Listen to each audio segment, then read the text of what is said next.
नमस्कार, स्वागत है आप सभी का A1 टीवी में। मैं हूं आपके साथ उमंग मथुर और आप देख रहे हैं A1 उत्तराखंड। बुलेटिन की शुरुआत करेंगे, लेकिन पहले नजर डालेंगे इस वक्त की हेडलाइंस पर।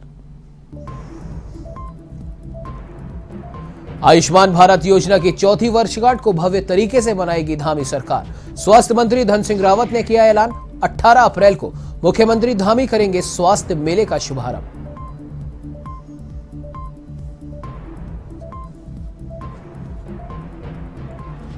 उत्तराखंड के कृषि मंत्री गणेश जोशी ने की राहुल और सोनिया गांधी पर अमर्यादित टिप्पणी, कांग्रेस को बताया डूबता हुआ जहाज। नेता प्रतिपक्ष और प्रदेश अध्यक्ष की नियुक्ति पर भी उठाए सवाल।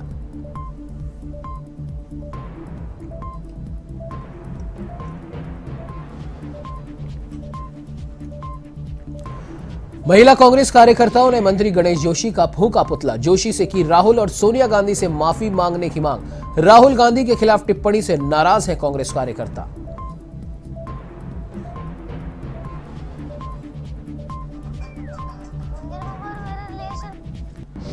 उत्तराखंड के लोक निर्माण मंत्री के इलाके में सड़कों की हालत खराब। 2003 में सड़क स्वीकृत होने के बाद भी कार्य नहीं हुए।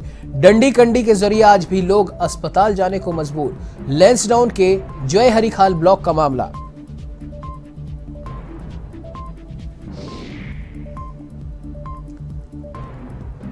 संपूर्ण देश के साथ ही उत्तराखंड में भी हनुमान जन्मोत्सव की धूम। हल्द्वानी में हजारों श्रद्धालुओं ने निकाली शोभा यात्रा, तो अल्मोड़ा के थाना बाजार और त्रिपुरा सुंदरी हनुमान मंदिर में भक्तों की भीड़।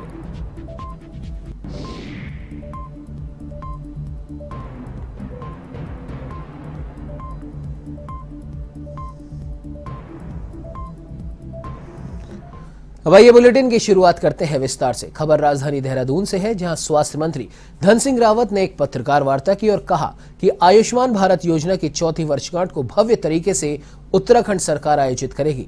18 अप्रैल को सुबह मुख्यमंत्री पुष्कर सिंह धामी देहरादून में कार्यक्रम का शुभारंभ करेंगे और प्रदेश के सभी 95 ब्लॉक, 7 नगर निगम और 11 नगर पालिका परिसर में 18 से 22 अप्रैल तक स्वास्थ्य मेले का आयोजन होगा।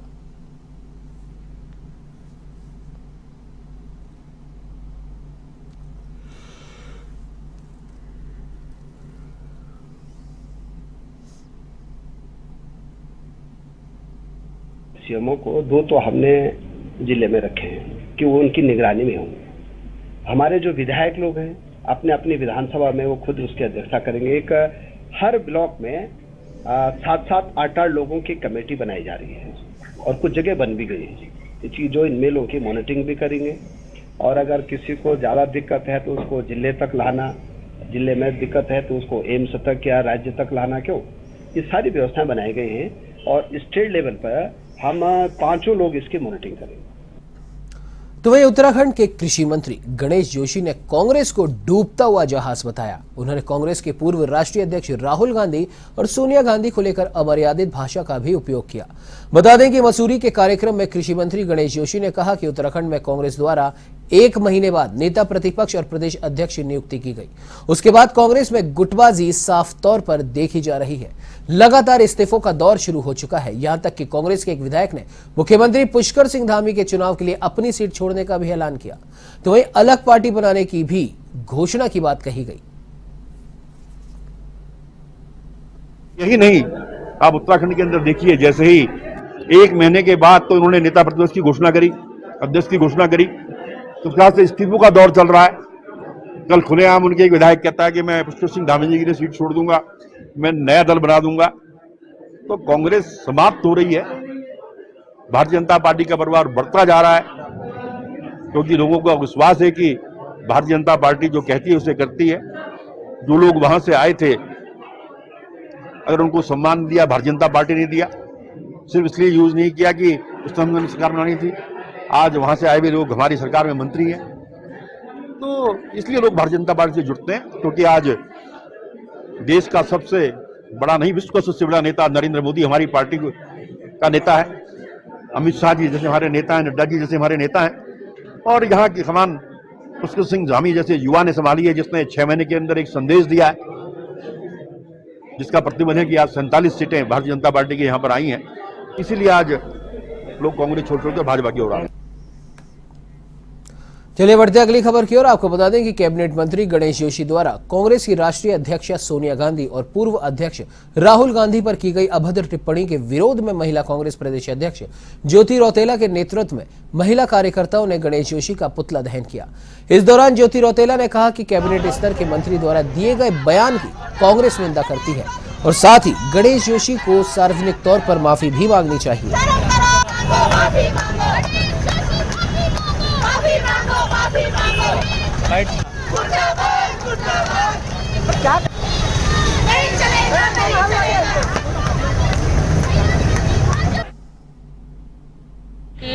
बुजुर्ग कैबिनेट मिनिस्टर हैं बीजेपी के, उन्होंने हमारे राष्ट्रीय नेतृत्व के खिलाफ जो अब मर्यादित बयानबाजी करी, उसके खिलाफ आज हम लोगों ने उनका पुतला फूका और उनसे हम लोगों ने बोला कि आप अपनी जो स्टेटमेंट है उसको वापस लीजिए, उस पर माफ़ी मांगे और नहीं तो महिला कांग्रेस हर जगह आपके पुतलों का दहन करेगी।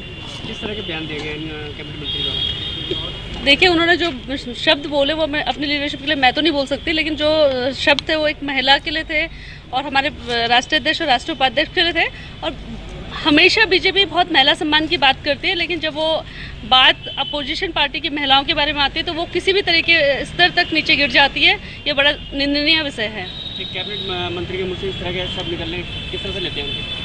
देखिए, वही उनकी मानसिकता को दर्शाता है कि वो महिलाओं को सम्मान नहीं करते, अपोजिशन पार्टी के लीडर्स को सम्मान नहीं करते। एक कैबिनेट मंत्री और वो भी जो बुजुर्ग आदमी है, कोई नया बच्चा ये बात बोलता है तो समझ में आता है, वो अगर इस तरीके की भाषा करे तो उससे समझ में आता है कि वो लोग महिलाओं के बारे में और महिलाओं के सम्मान के बारे में क्या सोचते हैं। तो इस खबर पे ज्यादा जानकारी के लिए हमारे साथ एवन संवाददाता अरशद खान फोन लाइन पे जुड़ चुके हैं। जी अरशद, पहले तो जानना चाहेंगे आखिर पूरा मामला क्या था और अभी तक क्या कुछ अपडेट आ रही है इस खबर पर?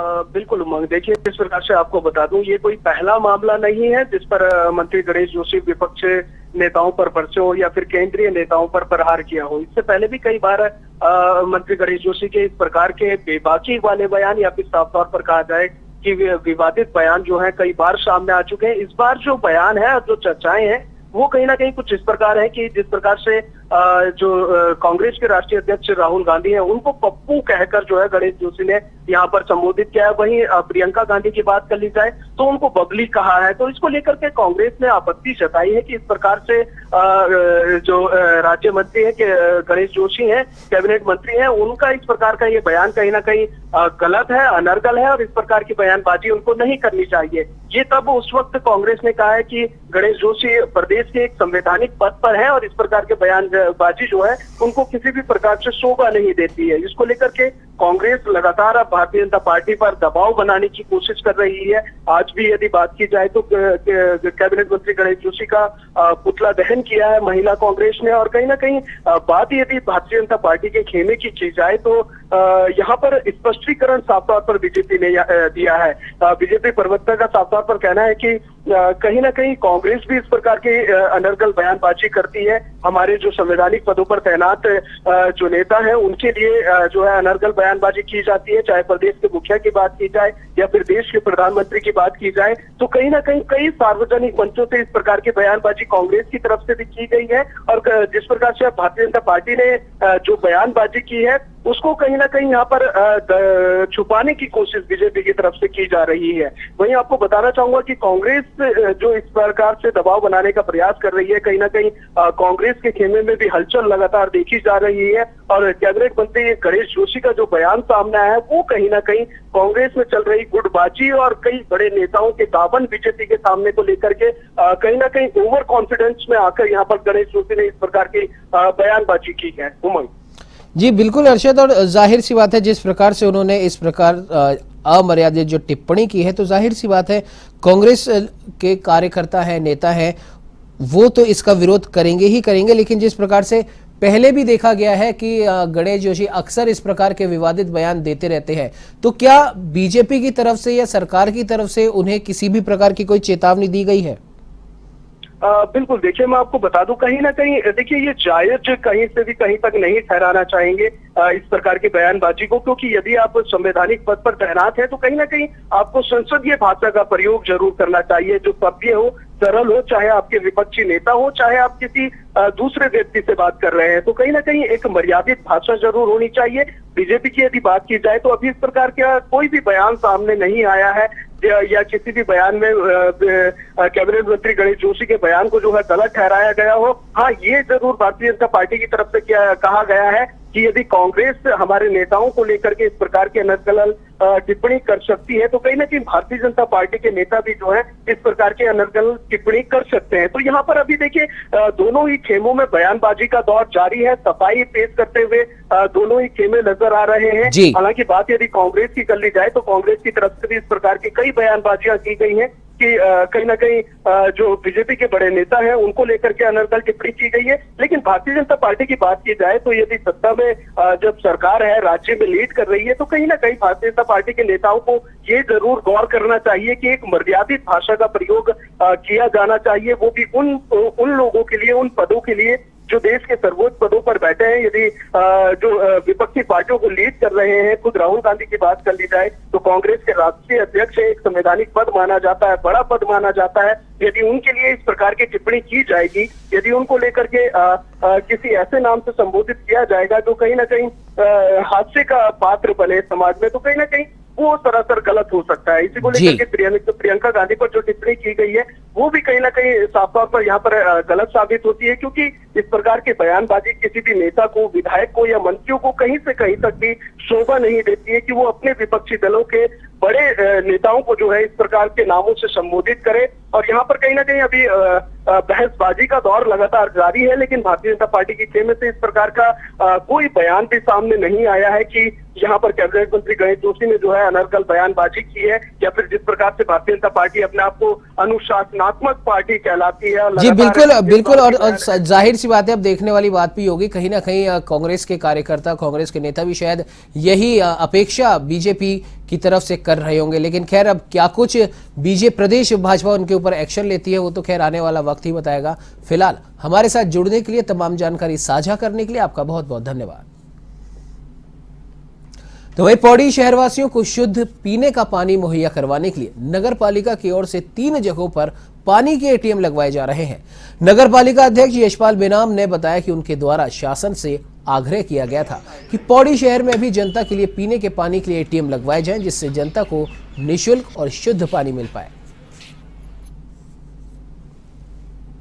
3 जगह हमारे एटीएम लग रहे हैं। एक तो कंडोलिया मैदान के सम्मुख लग रहा है, एक रामला मैदान के सम्मुख, एक एजेंसी में, और चौथी जगह स्टेशन पे, क्योंकि सुलभ जगह नहीं मिल पा रही है और स्टेशन में लगना जरूरी था। हालांकि वहां पर पानी की टंकी अभी है, तो उसमें हम सुचारू पानी की व्यवस्था कर रहे हैं। फिलहाल शहर के अंदर 3 जगह हम पानी के एटीएम लगा रहे हैं। जल संस्थान उसमें पानी के कनेक्शन जोड़ेगा और विद्युत विभाग उसमें जो है बिजली का संयोजन देगा। तो नगर पालिका अपने प्रयास से शासन के साथ सहयोग लेकर, सरकार हमें सहयोग कर रही है, तो निश्चित रूप से ये साल जो है नगर पालिका के लिए और पौड़ी के लिए और बेहतर होगा। कहते हैं कि तस्वीरें कभी झूठ नहीं बोलती। आज हम आपको ऐसे ही एक सड़क की तस्वीर दिखाने जा रहे हैं जो साल 2003 में कट चुकी थी, लेकिन आज तक पक्की नहीं हो सकी है। और ऐसा तब है जब खुद प्रदेश के लोक निर्माण मंत्री इसी जनपद से ताल्लुक रखते हैं। ग्रामीण आज भी इस सड़क पर डंडी कंडी के जरिए अपनों को अस्पताल ले जाने को मजबूर है। सड़क पर 2 पहिया और 4 पहिया वाहन चलाना भी खतरे से खाली नहीं रहता। हम बात कर रहे हैं पौड़ी जनपद के लैंसडाउन विधानसभा के जय हरिखाल ब्लॉक की, जहां देवडाली, कुठीदार और तिलसा गांव को जोड़ने वाली सड़क की हालत बेहद खराब है।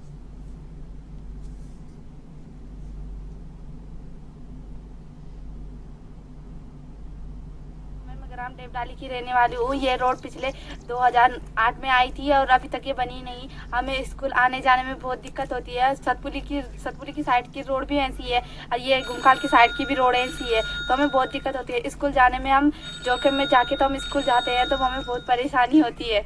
क्या चाहते हैं आप उत्तराखंड सरकार से? हम चाहते हैं कि हम ये रोड भी बने, हमारी भी सुविधा हो, हम भी सुख चैन से रहे। तो किस तरह से दिक्कत होती है बेटा आपको यहाँ पे आने जाने में? रास्ता भी ढंग से नहीं है, हमें तो पकड़ के तो हमें रास्ता स्कूल जाना पड़ता है, तब सामान लाने जाने में भी दिक्कत होती है। उस रोड के संबंध में अधिशासी अभियंता पीडब्ल्यूडी को पत्र लिखा है कि उस सड़क पे आज भी इतनी दूर उस सड़क की हालत है, उस सड़क पे जो है इतना लाखों करोड़ों रुपए लगने के बावजूद भी वो सड़क आज वहां जाने लायक नहीं बन पाई है। और ऐसी मेरे ब्लॉक के अंदर कई सड़कें हैं। इस रूट से ये परेशानी है कि जैसे कि आपको पता होगा कि ये रूट कब बना था, 2003 में बना था। सन 2003 में ये रूट बना था और तब से मतलब अभी तक ये मतलब रोड जो है कि पक्की हुई नहीं। और आप देख ही सकते हैं ये मेरे आगे पीछे की कितनी झाड़ियाँ हो रखी है और यहाँ पे मतलब हमारे लिए आओ जाओ का सुविधा भी नहीं है ढंग से। हम मतलब जब ऊपर मार्केट गुमखाल या सतपुली जाते दोनों हमारे लिए दूर पड़ता है। और आजकल का टाइम आपको पता है ये धूप वगैरह और हम मतलब जैसे सामान लाने की दिक्कत हमारा मतलब बहुत दिक्कत होता है यहाँ। हमारे वहाँ 1000 किलोमीटर के आसपास सड़कें हैं। वो कुछ सड़कें हमारे संज्ञान में भी नहीं है, तो जी आपने भी संज्ञान में डाला है, तो हम इस पर शीघ्र ही कार्य कराएंगे जैसा होगा। और हम तुरंत जो है इसकी झाड़ी की सफाई करते हुए मार्ग को जो है यातायात योग्य बनाने का प्रयास करेंगे। अब इससे पहले क्या हुआ कुछ पता नहीं है, अभी तो हमने हिस्ट्री में तो पता नहीं, लेकिन मैं प्रयास करूंगा कि जल्दी सड़क चालू हो जाए। बुलेटिन में फिलहाल वक्त तो चला है कि छोटे से ब्रेक का। ब्रेक के बाद नजर डालेंगे कुछ और खबरों की ओर।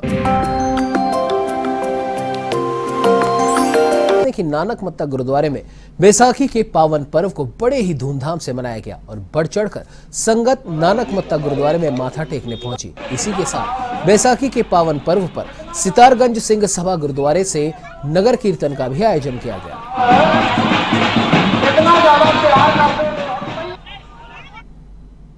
खालसा वाहिगुरु जी की फतेह।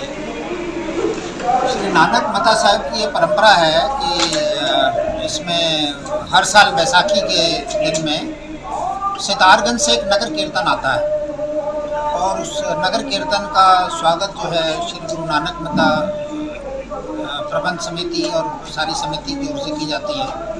और उसके बाद सारी संगत मिलकर कीर्तन और बाकी दरबार साहब का सारा जो है सारे इकट्ठे होते हैं, अरदास होती हैं और लंगर होता है। इस प्रकार सब लोग मिलजुल के बैसाखी का त्यौहार मनाते हैं। के बारे में जहाँ तक कहा जाता है कि इसको अलग अलग रूप में लोग जानते हैं। बहुत से लोग इसे केवल फसलों के पकने का त्यौहार मानते हैं, पर सिख धर्म के लिए ये बहुत महत्वपूर्ण दिवस है और सिखों के इतिहास में इस दिन का बहुत बड़ा महत्व है। इसमें नए साल के रूप में भी इसे माना जाता है। तो वहीं मसूरी में गुड फ्राइडे पर ईसाई समुदाय के लोगों ने विश्व शांति के लिए प्रार्थना की और प्रभु यीशु मसीह के जीवन के बारे में बताया। इस अवसर पर मेथोडिस्ट चर्च में प्रार्थना सभा का आयोजन किया गया जिसमें सभी लोगों ने विश्व शांति की प्रार्थना की।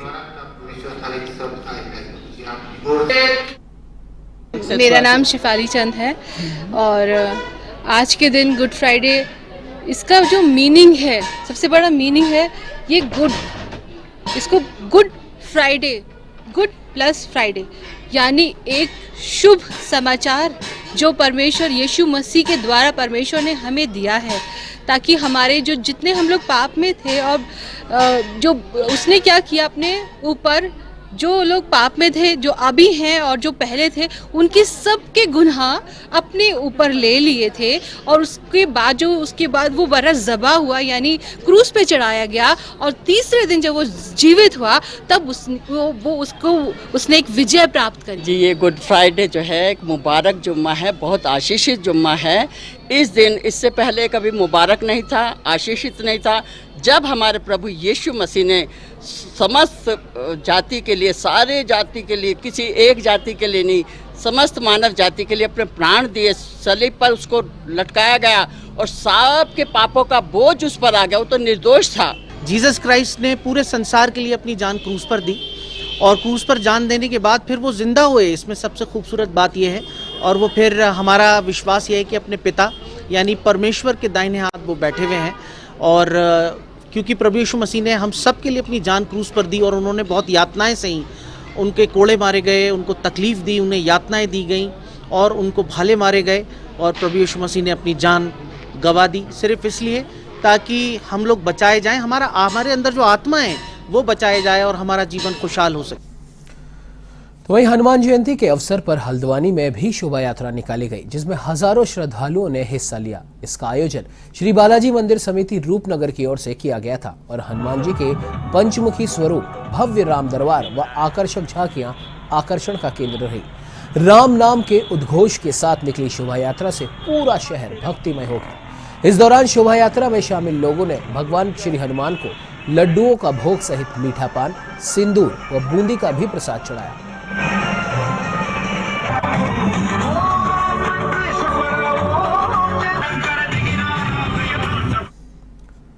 तो ये अल्मोड़ा के थाना बाजार और त्रिपुरा सिंदूरी के हनुमान मंदिर में भक्तों की भीड़ देखी गई और पूजा अर्चना के साथ भजन कीर्तन भी गाए गए।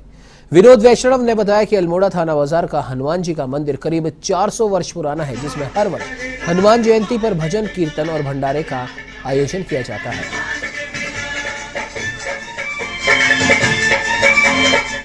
थाना बाजार स्थित हनुमान मंदिर करीब 400 साल पुराना एक प्रसिद्ध मंदिर है। इसमें हर साल हनुमान जी के जन्म महोत्सव पर एक विशाल आयोजन किया जाता है, भंडारा किया जाता है, भजन कीर्तन होते हैं, सुंदरकांड होता है और मोहल्ले के नहीं वरन पूरे शहर के लोग इसमें अपना योगदान देते हैं और दर्शन करने के लिए आते हैं।